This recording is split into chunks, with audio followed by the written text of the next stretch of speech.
Hello, No DQ Galaxy. It is the Wizard of No DQ, Stefan Osborne here with the General, Jerry Slaughter. Normally we would be doing NXT reviews, but in this instance we wanted to do predictions for Super Showdown. Get our thoughts and our predictions. Yeah, get our 2 cents in. It's interesting. Jerry actually doesn't get to watch the product. He doesn't watch any WWE. He watches NXT with me, but that's on Wednesday night. He doesn't watch Monday Night Raw or SmackDown. So, in the interest of trying something different, we're gonna go prediction versus prediction with somebody that doesn't even know the product. They just know who the people are, and see if he can actually guess better who's gonna win these matches. Based on not being subject to some of the shitty storylines going into this show. Yeah. He actually doesn't know. I believe the only match he knows about is this one right here. Becky Lynch defending against Charlotte Flair. Oh, I know about Undertaker versus Triple H, but I'm going to go ahead and agree with Becky Lynch that that's probably going to be a way better match. Yeah. So, we're going to get right into it because I am notorious for long videos. So let's try to make this one less than an hour, let's say. That's not going to happen. Hopefully less than 30 minutes. Okay. Let's just start off with Cedric Alexander, the Cruiserweight Championship, defending against Buddy Murphy, who is the hometown, not really a hero. I believe he's a heel. I don't watch 205 Live, so this one's different on me because I don't know who to pick really, other than I know that Cedric Alexander's been champ a long time. Yeah. Since WrestleMania. But I'm going to let you start before I start saying a bunch of stuff that you might influence your decision. Who are you going with? I'm going to go with Cedric Alexander. Because, like, I've seen him wrestle, and I've also seen Buddy Murphy wrestle. Well, I've seen more Cedric Alexander performances than anything from his runs in Combat Zone Wrestling and Ring of Honor as well. So, I've seen what he's actually capable of in a much grander stage than what, he's used to on the any kind of 205 Live show or anything else. The idea of a super show, he's going to pull out some stuff that nobody's seen yet, especially if it's going to get him some more, And this is a fairly grand stage. Yeah. I know a lot of people play down the Super Showdown as a glorified house show, a pay-per-view house show, but it's in a stadium with 70,000 people if they fill it. Even 50 or 60,000. I mean, that's a lot of people. This is a big event. That's what I was saying. Like when you asked me if we wanted to do predictions for the show, I was thinking, okay, this one's overseas in a huge building. So yeah, this isn't your run-of-the-mill house show. This is pretty much them handing you more or less a pay-per-view. Yeah, because they've done WrestleManias to fewer people. I was about to say this actually has a WrestleMania feel just from the venue alone. The venue, the size of the crowd. I really hope that they pack that place. And how often does WWE actually do the whole big shows like this? Once a year for WrestleMania, they'll do it in a baseball stadium or in a football stadium so they can pack more people. Yeah, but I'm saying but this is just a regular televised event, right? Too, so, yeah. Well, not televised. It's on the network, which you can get for $9.99, or free to new subscribers. Plug. It's not my plug. None of these are my plugs. I don't make any money off of this, but I highly recommend the network because I had it for years and almost never used it. I'd use it for pay-per-views and whatnot, but almost never used it though. And then I started watching Raw, old episodes of Raw. Yeah. So for me, it's been great. Like anytime I don't have anything to watch, I just fucking watch more episodes of Raw. I've gotten through 2.5 years worth of Raws and SmackDowns at this point. I was about to say you're kind of Tarantinoing it at this point. You're doing the whole because I told you this story to tell you this story. Oh yeah, we're getting way off topic. Yeah. Before I have to restart this video, we do it all over again. I'm gonna pick a title change here. I think Buddy Murphy takes it. It's his hometown, not just his home country. Yeah. If only because Cedric Alexander's had it a while, and this is not their first match. I know that, so I'm guessing this is sort of a long-standing feud, and if it's as good of a match as I heard that their previous match was, then there's bound to be more. And so the best way to extend this feud is to have the title change hands. That's true too. It could actually set for like a good series of them, but I'm gonna still stick with Cedric on this one. Okay. So I'm actually gonna keep track of these. But next up we have the New Day defending the SmackDown Tag Team Championships against the Bar. That's Sheamus and Cesaro. Yep. I see a title change on that one. Because those are my boys right there. Cesaro and Sheamus. The New Day, yeah, they're great and all, but in a big fight atmosphere like this, and I can honestly see Cesaro and Sheamus actually walking away with the titles on that occasion. Yeah, I don't think Cesaro and Sheamus have been tag team champions since they were on Raw. I think they have yet to get the SmackDown Tag Team Championships. I actually did catch their last tag title run, and that's the other reason why I can honestly say I see the titles changing hands. Yeah, the SmackDown Tag Team Championships have kind of been on lockdown between the New Day, the Usos, and the Bludgeon Brothers there for a while. I think the Bar can get into the title picture by taking the titles and then keep feuding with the New Day. I'm sure the New Day will win it back because from what I've been told or I've heard news-wise or report-wise, people reporting things. The New Day is supposed to be on target to get, I guess, 9 or 10, whatever the new record would be in tag title victories. So in order to do that, you got to have losses, and who better to lose to than the Bar? So I'm going to agree with you on that one. Yeah, definitely it's going to be a great match regardless, but at the same time, yeah, I remember actually getting to watch a couple times, and it just seemed like it was back and forth with New Day and the Usos, like just trading the belts back and forth.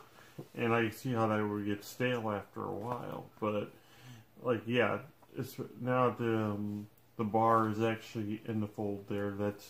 That's going to be nice, and it'll open up some more tag team opportunities too, I believe. So, I would say. Well, yeah, just transitioning from a face tag team to a heel tag team. Now you open up for a heel tag team a face tag team that is not the New Day to challenge. Should be the Usos, although we've seen that match, but they were. I guess the Usos for me should be next in line to challenge the Bar. I guess after they have a mandatory rematch against the New Day. Oh, yeah. So next up we have Naomi and Asuka versus the Iconics. That's Billie Kay and Peyton Royce. Oh, then definitely Naomi and Asuka, if anything, I believe. Because, frankly, I don't know who the other two were. They are... They were former NXT. They got called up after WrestleMania, and they are a female tag team. Well, obviously, but they're Australian actually. Oh, or they have good Australian accents, and they're not actually. I don't know if I'm assuming they're both actually Australian. So their hometown. So they have heels. That hometown. They have that. Well, even then, even if you're hometown and you're a heel, you're going to get cheered.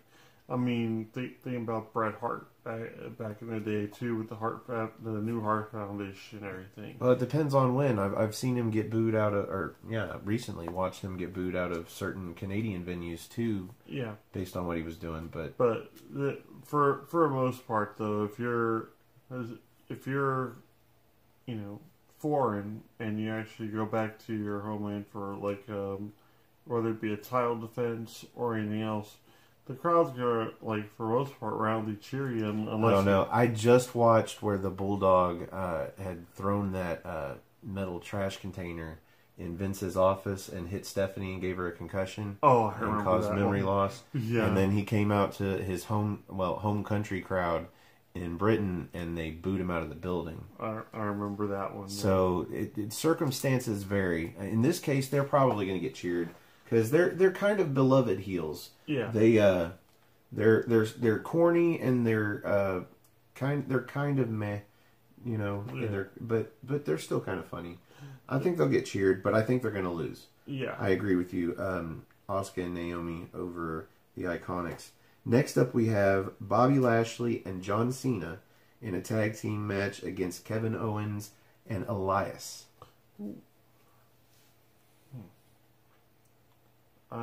As much as I hate to say it, as much as I don't like either one of them, I'm gonna have to go with Lashley and Cena on this one. Yeah, how can you go against Big Match John? But yeah, the Kevin Owens and Elias, I love them both to pieces. Like Kevin Steen, I'm not going to say it. Kevin Steen is like one of my favorite wrestlers. Simple as that. A guy with that size and that amount of agility, but being that big of an asshole. And he's a great heel. He's one of the last good heels. I mean, he can get roundly booed at places, but by just showing up and smiling and telling people the truth, those are the best heels on the planet. Those ones that can beat you with their regular abilities, but at the same time will also aren't above using either some interference from somebody else or just heel tactics to pull off the win. By any means necessary. Which actually brings us to our next match. Yeah. Where The Miz has been talking about he is not afraid to cheat to win. But Daniel Bryan, will not tarnish his name by stooping to cheating. If you forget about, his whole heel run as the no guy, but whatever. So we have The Miz and Daniel Bryan. The caveat in this match is that the winner becomes the number one contender. Well, they haven't put it that way. They said the winner gets a future WWE Championship match. Yeah. So we don't know when. Technically, they're not going to call him the number one contender because that would mean probably nobody gets a title shot before you. And we're probably going to see somebody get a title shot before.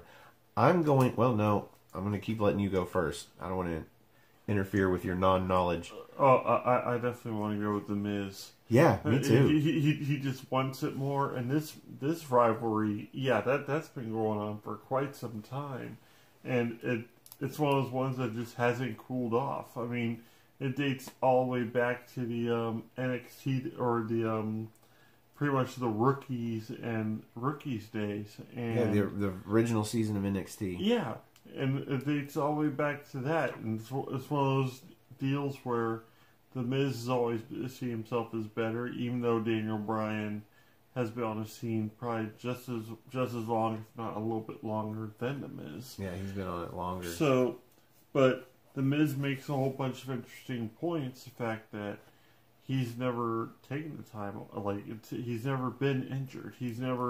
And he'll go straight after any injuries that Daniel Bryan has sustained. He'll exploit them.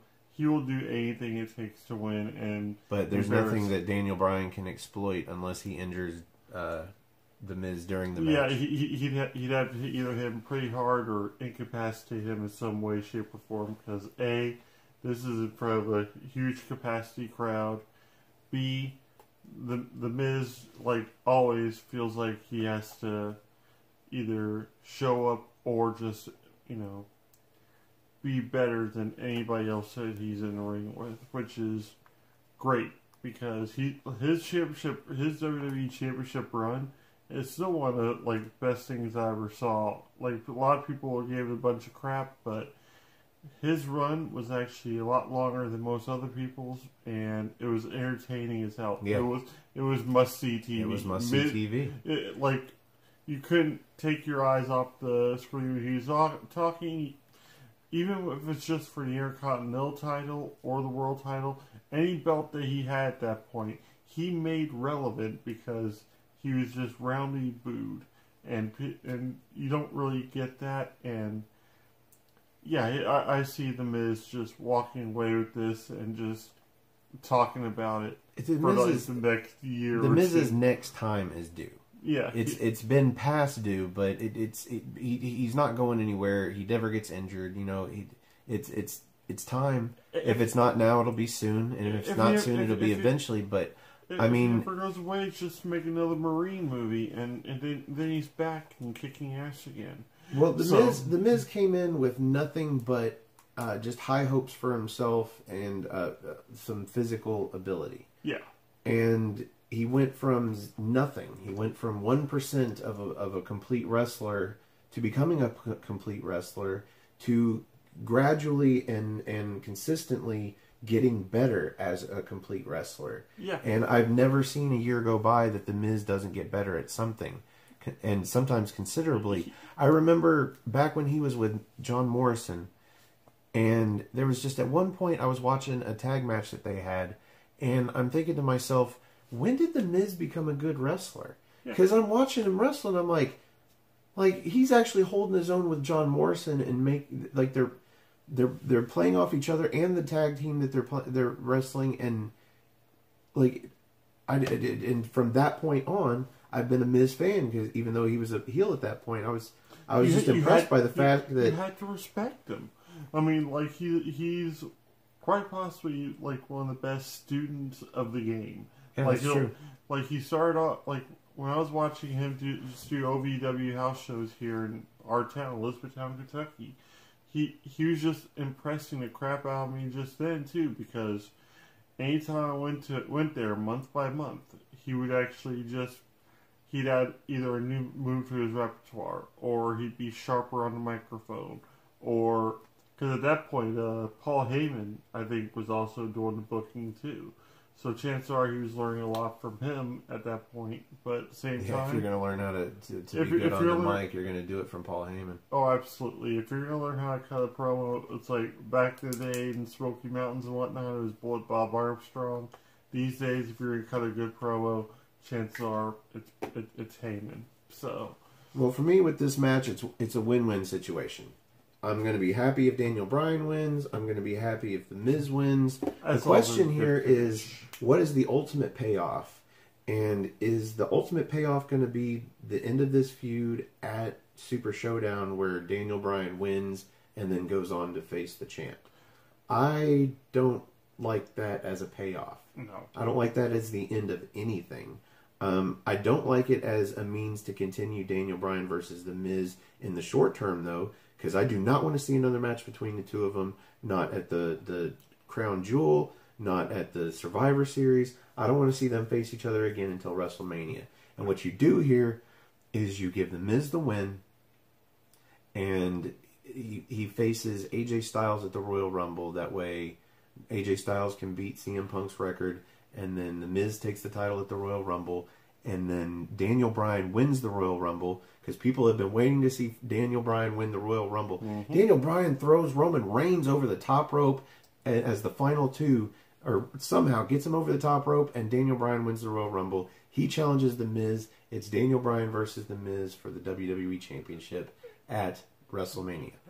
That is the ultimate payoff, and that's the one I'm going to bet on, because that's the one I'd like to see. Well, I was about to say that, and the recap video leading into that WrestleMania match would just be epic. Oh, what they would be able to do for a video montage for both the go home episode of SmackDown before, for the pre-show.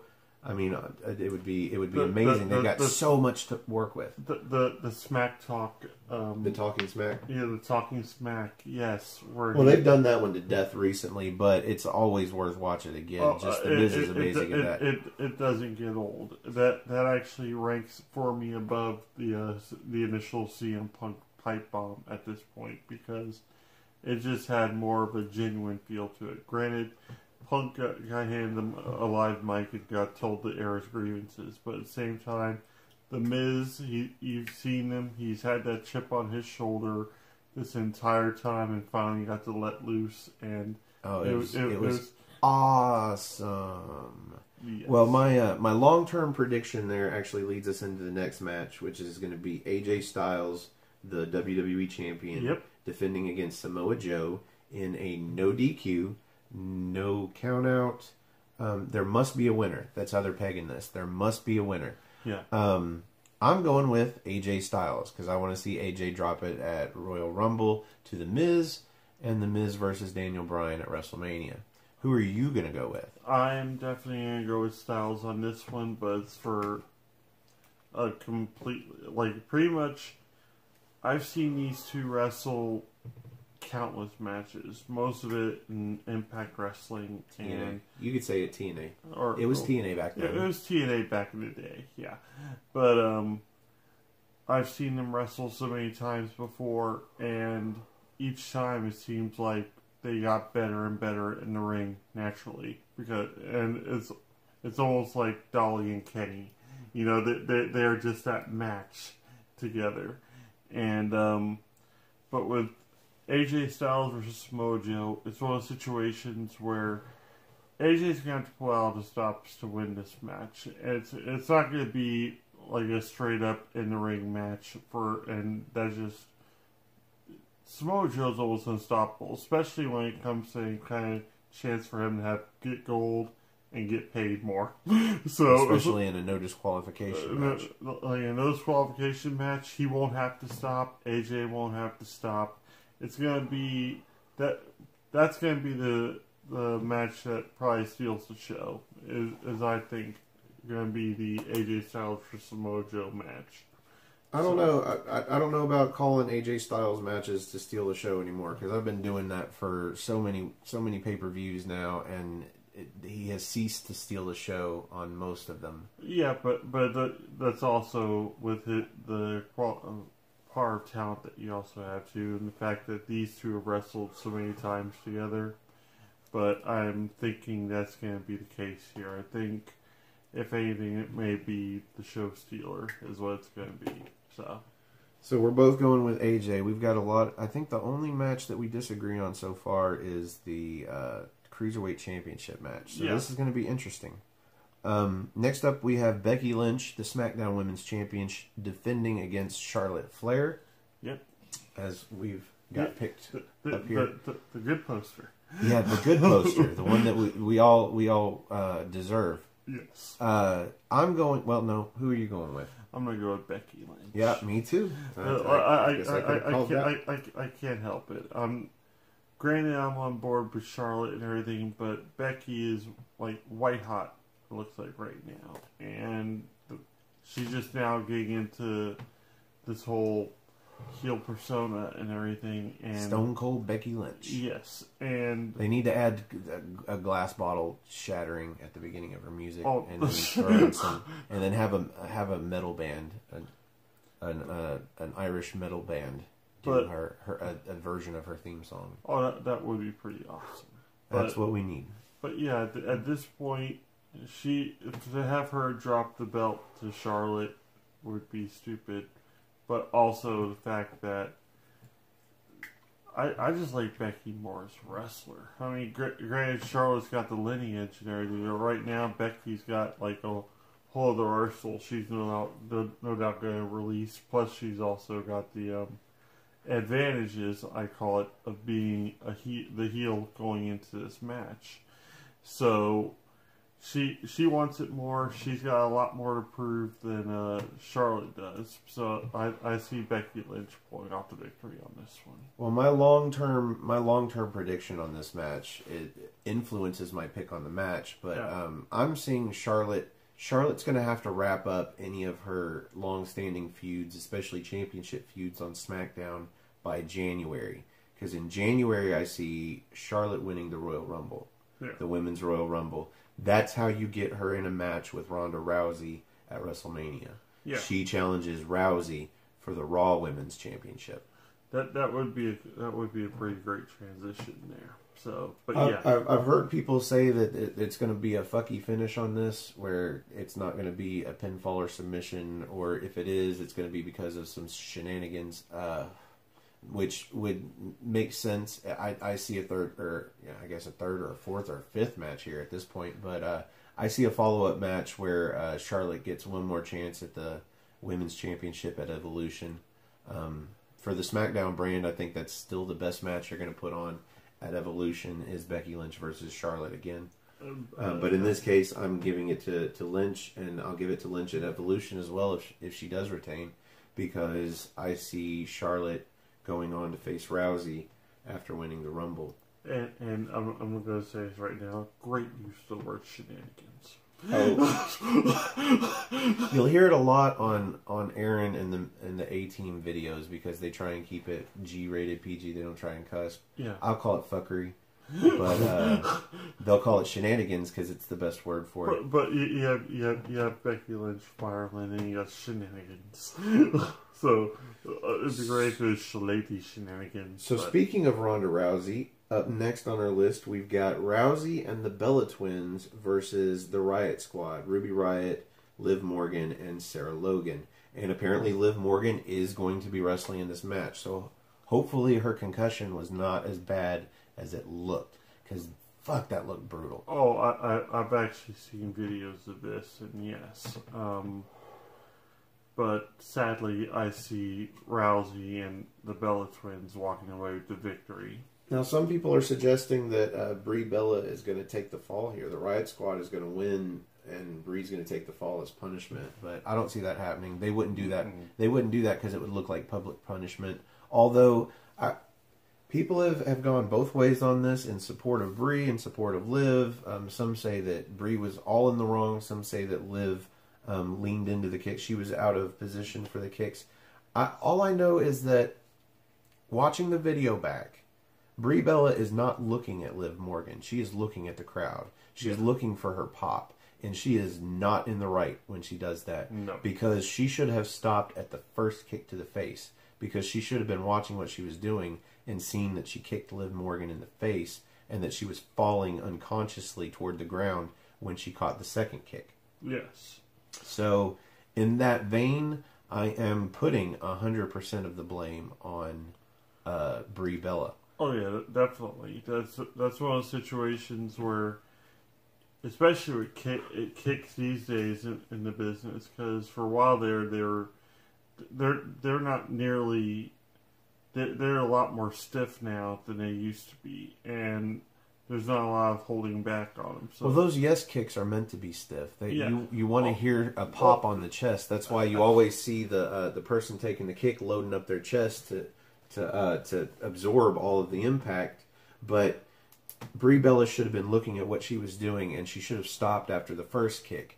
Whether or not the first kick was enough to do all of the damage, the second kick looked even more brutal, and it was coming out of nowhere because Liv Morgan was half out. Yeah. Because of the second kick, it is 100% Brie Bella's fault. Yeah. And I'm not saying she should be publicly punished by taking the fall here, but I am saying that she shouldn't be in this match, for one, and she should no longer be in high-profile matches until she gets a little more training from whatever ring rust she might have, or just not being able to keep up with the new style of women's wrestling. Whatever the case may be, she needs to go back down to the Performance Center and train a little longer. I'm not saying never get back in the ring. I'm just saying regain a little bit of focus. Focus and confidence. Confidence is probably the reason that she botched those suicide dives several weeks ago, because she wasn't confident, so she held back. And you can't hold back when you're doing a suicide dive. You've got to throw yourself out like you're going to land on pillows, and know that you're going to land on a couple of people that are trying to help catch you safely. It's at that point you have to trust the fact that the crowd is just going to go apeshit for the move or the apeshit for the spot, and not focus so much on what they're doing. Focus on not, Well, the common theme here is Brie Bella is botching moves that she is either choosing to do or being forced to do because of the pop that it gets her, because they are Daniel Bryan moves. Yes. She botched the suicide dives. She should not be doing suicide dives. Let Daniel Bryan do the suicide dives. She botched the yes kicks. She should not be doing yes kicks. When you watch Daniel Bryan do them, you will watch Daniel Bryan focus on his opponent and make sure he's not kicking them in the face. Yes. She did not do that because she's not thinking about that, because she's not trained properly to do it, probably. So just let her do the moves that she knows how to do, which I guess that's what they've been doing the last several weeks, but good grief, man. Get her some more training and then bring her back. Yeah. Don't punish her, don't get rid of her, nothing like that. Just get her some more training. But yeah, I can't say that it's anybody else's fault but Brie Bella's when she kicked her in the face twice. Yes. Should have been one kick, if that. Yes. But even the first kick, like I said, she's staring off into her pop. And she's not focusing on what she's doing. She should have never kicked her in the face in the first place, let alone the second place. But let's get away from that. So you're predicting Rousey?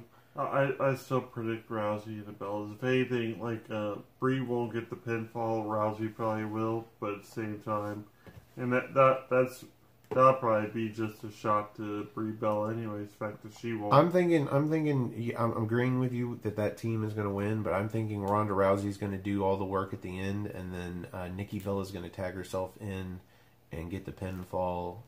Off of Ronda Rousey's work. So either way, Brie's not gonna. Well, that's how you kind of turn Nikki Bella against, or turn one of them against the other, or whatever. That's how you build up to a match between them at Evolution, because that's the rumored match.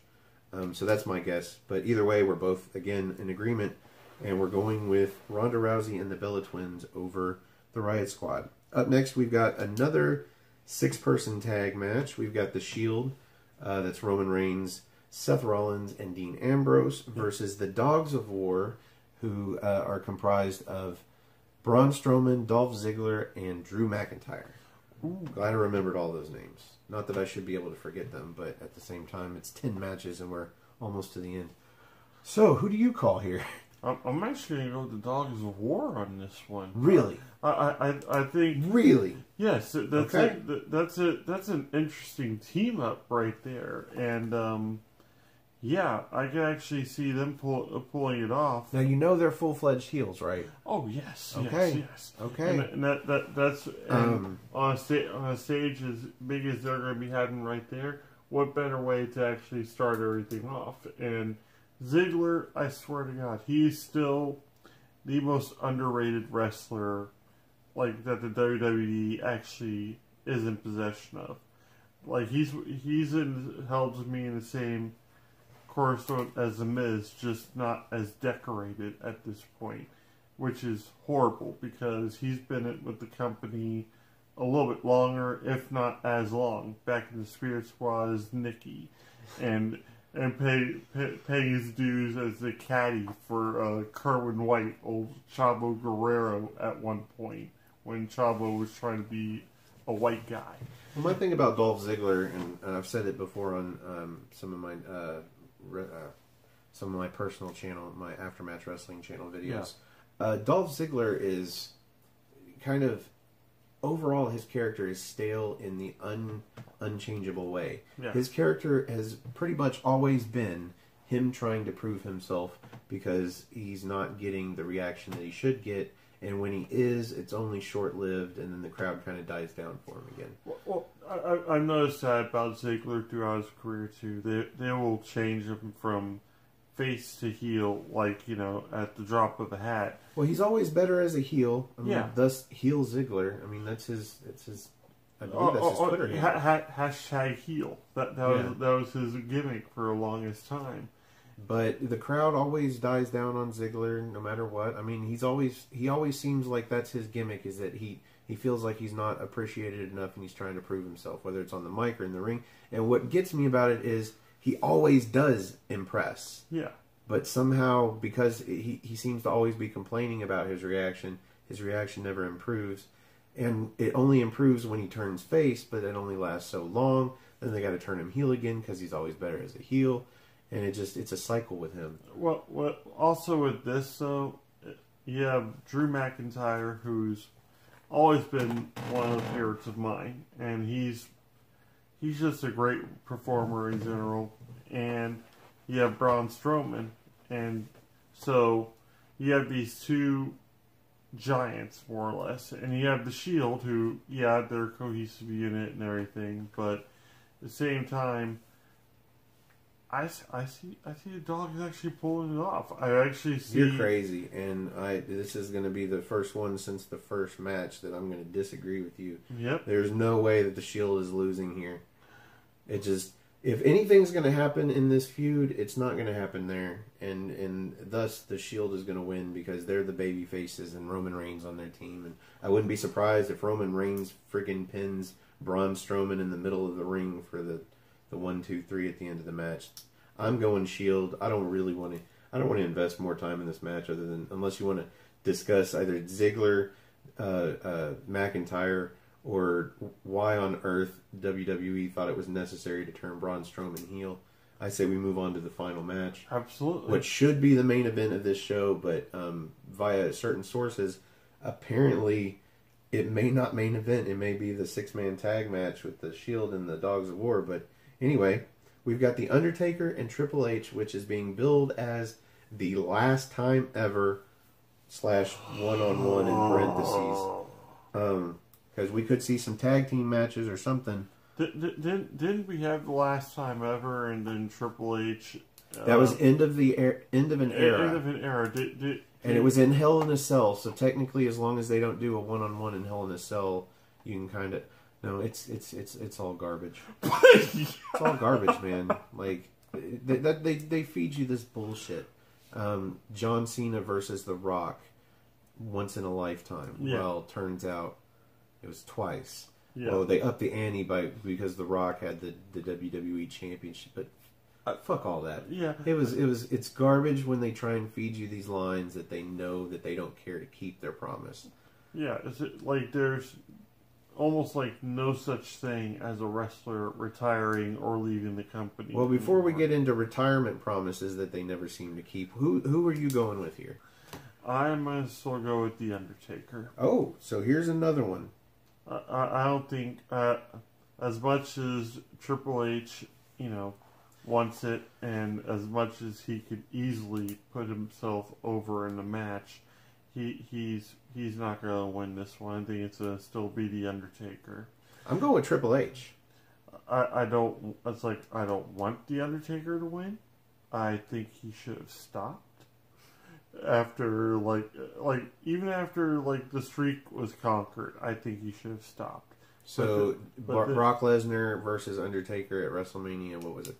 So they are going to try to get as much money out of this feud as possible, and the only way you're going to do that is having the Undertaker lose at the Super Showdown, and the best way, because of the rumored tag team match next month at the Crown Jewel pay-per-view, being DX versus the Brothers of Destruction. So you have Shawn Michaels somehow interfere in the match, costing The Undertaker the match, and then The Undertaker gets so mad about it that he demands that Shawn Michaels comes out of retirement, because he's the one that retired him, and that's how you get Shawn Michaels in a match going forward. I'm still going to go with The Undertaker. Well, I'm going with Triple H, so that gives at least three. That's 3 matches that we disagree on. So one way or the other, one of us will have a victory out of this. Yeah. So it's interesting to me. Again, I want to see if this guy, knowing nothing about all of the feuds going in, beats me. Yeah, I'm not necessarily looking forward to this show. Not like I would. I don't know. I was about to say the card is actually pretty well stacked and kind of varies, but at the same time, the fact that you have a pretty solid card there. It's just there's so much waste. Like Naomi and Asuka versus the Iconics. There's no reason for this match to be on a pay-per-view. Yeah. Bobby Lashley and John Cena versus Kevin Owens and Elias. There's no reason for John Cena to be on this pay-per-view. If he was going to be there, dark match, something like that, or just show up. But there's no reason for him to take the spot that somebody else could be in. Let's see, Ronda Rousey and the Bella Twins versus the Riot Squad. That match doesn't need to happen. No. It should be Ronda Rousey versus somebody for the Raw Women's Championship. Mm-hmm. The Shield versus the Dogs of War, that kind of makes sense. And, of course, The Undertaker and Triple H definitely makes sense. The rest of the card is great, but there is some definite filler that I would get rid of personally. Just get rid of it completely and make it a shorter show. But I guess if you're going all the way to Australia, they're going to put on as long of a show as they're going to stick around in the stadium to watch. Absolutely.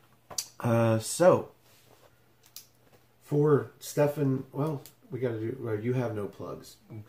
I do have plugs. I'm unplugged. So you can follow me on Twitter. You can go to nodq.com/Stefan. That's Stefan. Or you can just search for me on Twitter. That's Stefan R. Osborne, Osborne. And You can catch all my videos. They go out on my personal YouTube channel first. That's Aftermatch Wrestling. And talk to us about wrestling. If you agree with our picks, leave comments down below. Let us know. There's 10 matches on the card, so I expect comments with really long. 10 different picks. Let us know what you think is going to happen at Super Showdown. So this time, for Stefan Osborne, the Wizard of No DQ, for the General Jerry Slaughter, thank you guys for watching. Have a good night.